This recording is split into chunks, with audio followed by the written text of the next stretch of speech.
दोस्तों आज हम लोग गोरखपुर के शास्त्री चौक पे हैं, जहाँ पे ये मयंक पांडे जी हैं। इन लोगों ने एक ऑर्गेनाइजेशन बना करके और अभी जो गलवान घाटी में ये घटना घटी है, भारतीय 20 सैनिकों शहीद हो गए हैं, उनके संबंध में हम इनसे कुछ बात करेंगे। आगाज़ भारत न्यूज़ में आपका स्वागत है। जी, मेरा नाम मयंक पांडे है और हम लोग आज महानगर हिंदू जागरण मंच के तत्वाधान में विगत 16 जून को हुए गलवान घाटी में, जो लद्दाख भारतीय सीमा क्षेत्र में पड़ता है, उसके अंतर्गत जब भारतीय जवान गश्त पे निकले थे तो निहत्थे जवानों पर चीन ने चोरी चुपके बिल्कुल कायरतापूर्ण भारतीय जवानों पे हमला किया, जिसमें हमारे बिहार रेजिमेंट के समेत करीब 20 जवान शहीद हुए, शहादत को प्राप्त हुए। और इसके विरोध में आज हम सब एकत्रित होकर चीनी सरकार, चीनी राष्ट्रपति, चीनी जितने उत्पादक हैं उनका विरोध करते हैं और चीन का पुतला फूंकते हैं और केंद्र सरकार से ये मांग करते हैं कि आने वाले समय में इस तरह की जो घुसपैठ है उनको बर्दाश्त नहीं किया जाएगा और सेना के द्वारा सभी सीमा क्षेत्रों में माकूल जवाब दिया जाएगा और चीन में जितने भी भारतीय उत्पादक हैं, जिनके भी उतने हमारे व्यापारिक रिश्ते हैं, उनको समाप्त किया जाए और हम आत्मनिर्भर बने, स्वदेशी चीज़ों को अपनाएं। यही हमारी नागरिक के तौर पे आप किस तरीके से इसका विरोध करेंगे? एक नागरिक तरीके से मैं विरोध करना चाहूँगा कि जितने चीनी उत्पादक हैं, जितने इलेक्ट्रॉनिक गैजेट्स हैं, जो भी उपकरण हैं, उनके जिस तरह के भी समस्त उत्पादक हैं, मैं उनका संपूर्ण विरोध करता हूँ। वह हम सभी आज आजीवन शपथ ले रहे हैं कि किसी भी चीनी सामान का उत्पाद का सेवन नहीं करेंगे। कुछ एक दो जो उसके इलेक्ट्रॉनिक डिवाइसेस हैं आप यूज़ करते हैं, एक दो नाम बताएं। जैसे ओप्पो है, वीवो है और बहुत सारे इलेक्ट्रॉनिक गैजेट हैं जिनका हम प्रयोग करते हैं। बहुत सारे मोबाइल एप्लीकेशन है, जैसे टिकटॉक है, विडमैप है और जोमेटो है। कई सारे ऐसे ऐप हैं जिनका हम पूर्णतः विरोध करते हैं। क्या ये भारत की कूटनीतिक असफलता है या कुछ और कारण?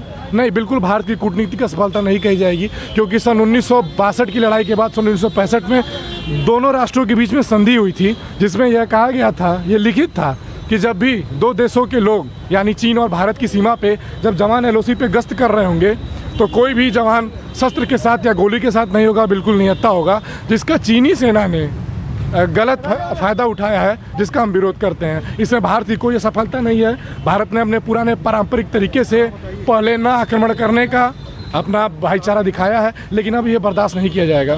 भारतीय दृष्टिकोण में अगर देखें तो NN नरवाने जो चीफ हैं, इसके अलावा बिपिन रावत भी पहुंचे थे और लगातार कंटिन्यूस चीन के साथ वार्ता होने के बाद भी विफल रहा है। कौन से कारण नज़र आ रहे हैं? जैसे उनकी नीयत यही है कि स्पष्टीकरण नहीं कर पाते अपनी बातों का। उन्होंने कहा था कि हम कुछ किलोमीटर पीछे जाएंगे एलओसी से, लेकिन वो नहीं गए। जब हमारे भारतीय जवान गश्त करने गए तो वहाँ पे उन्होंने चुपके से पत्थर और कटीले तारों से, राड से, लोहे के सरिये से हमारे भारतीय जवानों पे आक्रमण कर दिया। वो 5000 की तादाद में थे।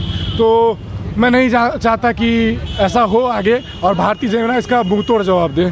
क्या संदेश देना चाहेंगे?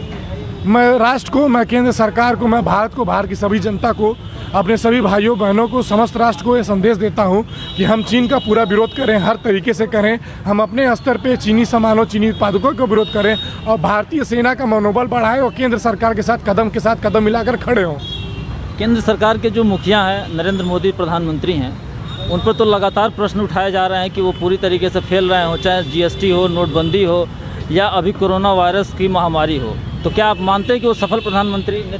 बिल्कुल सफल नेतृत्व। ऐसे जरा स्पष्ट करें, चैनल के माध्यम से लोग जानें। सफल नेतृत्व इसलिए कहा जाएगा कि जो कोरोना वायरस, जैसे आपने बात कही, कोरोना वायरस का अगर आप अपडेट लीजिए आज भी करंट समय में, तो भारत की जो जनसंख्या डेंसिटी है यानी घनत्व, जनसंख्या घनत्व, तो अन्य देशों से क्षेत्रफल के मुकाबले काफ़ी ज़्यादा है। फिर भी हमारे यहाँ कोरोना के मरीज अन्य देशों से कम हैं जनसंख्या के हिसाब से, और हमारे यहाँ सुधार का प्रतिशत भी करीब 53% है। तो हम कोरोना में असफल नहीं कहे जाएंगे और अन्य भी मामलों में हम बिल्कुल सफल रहे हैं। जैसे डोकलाम सीमा पे विवाद रहा हो या भारत की पाकिस्तान से जो भी मुठभेड़ हुए हैं, उसमें भारत ने माकूल जवाब दिया पाकिस्तान को। तो हम हर मामले में, हमारी सरकार कहीं से कमज़ोर नहीं है और हमारा राष्ट्र का जो बागडोर है वो एक कुशल नेतृत्व के हाथों में है। ये रहे मयंक पांडे जी, जिन्होंने अपना एक विचार रखा कि किस तरीके से भारतीय सेना में जो शहादत हासिल की है उसका ये लोग बदला लेंगे। धन्यवाद।